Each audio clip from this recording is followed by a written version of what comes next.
So guys, അപ്പോൾ എല്ലാവർക്കും video റിവ്യൂസിന്റെ പുതിയൊരു വീഡിയോയിലേക്ക് സ്വാഗതം. അപ്പോൾ നമ്മളിന്നോട് റിവ്യൂ ചെയ്യാൻ പോകുന്നത് മാർവലിന്റെ ഏറ്റവും ലേറ്റസ്റ്റ് ആയിട്ട് ഇറങ്ങിയിട്ടുണ്ടെന്ന ക്രേവൻ ദ ഹണ്ടർ എന്ന് പറഞ്ഞ മൂവിയുടെ റിവ്യൂയും കാര്യങ്ങളൊക്കെയാണ്.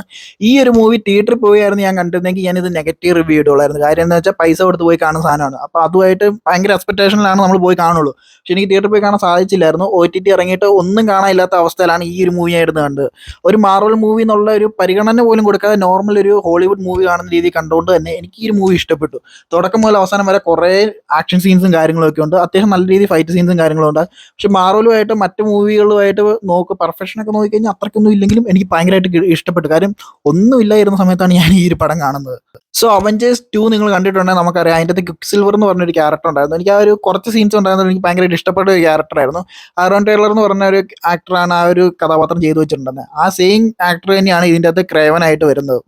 സോ മാർവലിന്റെ തന്നെ മോർബിസ് എന്ന് പറഞ്ഞ മൂവിയൊക്കെ ഉണ്ടല്ലോ, ആ ഒരു മൂവിയൊക്കെ നിങ്ങൾക്ക് ഇഷ്ടപ്പെട്ടിട്ടുണ്ടെങ്കിൽ ഇത് നിങ്ങൾക്ക് ഇഷ്ടപ്പെടും. എന്നാൽ അതിനേക്കാളും കുറച്ചുകൂടെ നല്ലതെന്ന് വേണേൽ പറയാം. എന്നാൽ ഒരു കാര്യം ഞാൻ പറയാം, OTT ആണെങ്കിൽ ഈ പടം നിങ്ങൾക്ക് ലാഗ് അടിക്കുമെന്ന് എനിക്ക് തോന്നുന്നില്ല. എനിക്ക് എന്താണെന്ന് അറിയാം, ഭയങ്കര ഇൻട്രസ്റ്റിംഗ് ആയിട്ടാണ് തോന്നിയത്. എനിക്കറിയത്തില്ല, ചുമ്മാ ഇരുന്ന് കണ്ടുകൊണ്ടായിരിക്കും. എനിക്ക് അത്യാവശ്യം ലാഗൊന്നും അടിച്ചില്ല, അത്യാവശ്യം ഇഷ്ടപ്പെട്ടു പടം.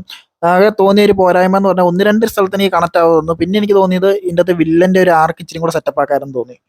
സോ റീനോ എന്ന് പറഞ്ഞ ആ ഒരു വില്ലന്റെ ഒരു ചെറിയ ടീസൊക്കെ ട്രെയിലറിന്റെ അകത്ത് കാണിച്ചിട്ടുണ്ടായിരുന്നു. അമേസിംഗ് സ്പൈഡർമാൻ 2 അകത്തായിരുന്നു റീനോ എന്ന് പറഞ്ഞ ആ ഒരു കഥാപാത്രത്തെ ആദ്യമായിട്ട് ലൈവ് ആക്ഷനിൽ കാണിക്കുന്നത്. അതൊരു കവചം വെച്ചൊക്കെ ആയിരുന്നു. പക്ഷെ ഇതിലേക്ക് വന്നപ്പോൾ ഒറിജിനൽ കോമിക് രീതിയിലൊക്കെയാണ് ആ റീനോ എന്ന് പറഞ്ഞ ക്യാരക്ടറിനെ എടുത്ത് കാണിച്ചേക്കുന്നത്, ആ ഒരു വില്ലൻ കഥാപാത്രത്തെ എടുത്ത് കാണിച്ചേക്കുന്നത്. ആ ഒരു കഥാപാത്രത്തെ എങ്ങനെയൊക്കെ വേസ്റ്റ് ആയിട്ട് കാണിക്കാൻ പറ്റും, ആ ഒരു രീതിയിലൊക്കെ ഈ ഒരു സിനിമയ്ക്കകത്ത് കാണിച്ചിട്ടുണ്ട്. പേരിനൊരു വില്ലൻ, എന്തൊരു നായകന്റെ എൻട്രി കൊടുക്കാനുള്ളൂ, ഒരു ഒരു വില്ലൻ വേണമല്ലോ എന്നോർത്ത് കൊടുത്ത രീതിയിലായിപ്പോൾ ഈ റീനോയുടെ ആ ഒരു എൻട്രി കൊടുത്ത വലിയ സെറ്റപ്പ് ഒന്നും ഇല്ലായിരുന്നു. ആ ഒരു വില്ലനെ തന്നെ അത്യാവശ്യം ബോൾഡ് ആക്കുമായിരുന്നു, അത്യാവശ്യം കിടലിനാക്കുമായിരുന്നെങ്കിൽ തന്നെ ഈ ഒരു പടം ചിലപ്പം വേറെ ലെവലായി പോയെന്ന് എനിക്ക് തോന്നി. എന്നാലും നിങ്ങൾ കണ്ടിട്ടില്ലെങ്കിൽ ജസ്റ്റ് ഒന്ന് കണ്ടു നോക്കുക. നിങ്ങൾ കണ്ടിട്ടുണ്ടെങ്കിൽ നിങ്ങൾക്ക് പടം ഇഷ്ടപ്പെട്ടോ ഇല്ലയോ എന്നുള്ള കാര്യങ്ങളൊക്കെ കമന്റ് ബോക്സിൽ കമന്റ് ചെയ്യുക. കാര്യം ഓരോരുത്തർക്കും ഓരോ രീതിയിലായിരിക്കും പടം ഇഷ്ടപ്പെടുന്നതൊക്കെ. അപ്പം നിങ്ങൾക്ക് ഇഷ്ടപ്പെട്ടോ എന്നുള്ള കാര്യങ്ങളൊക്കെ കമന്റ് ബോക്സിൽ കമന്റ് ചെയ്യുക. നിങ്ങൾ കണ്ടിട്ടില്ല ജസ്റ്റ് കണ്ടു നോക്കുക. ചുമ്മാ ബോറൊക്കെ അടിച്ചിരിക്കുമ്പോൾ ചുമ്മാ ഇരുന്ന് കാണാൻ നല്ലൊരു പടമാണ്. വലിയ 2 മണിക്കൂറും കണ്ടോളം തോന്നില്ല എന്തോ. അപ്പോൾ ഇത്രയൊക്കെ ഈ ഒരു വീഡിയോ പറയുന്നുള്ളൂ. എൻ്റെ ഒരു വീഡിയോ ഇഷ്ടപ്പെടുകയാണെങ്കിൽ ജസ്റ്റ് ലൈക്ക് ചെയ്യുക, സബ്സ്ക്രൈബ് ചെയ്യുക. മറ്റൊരു വീഡിയോ വീണ്ടും കാണാം.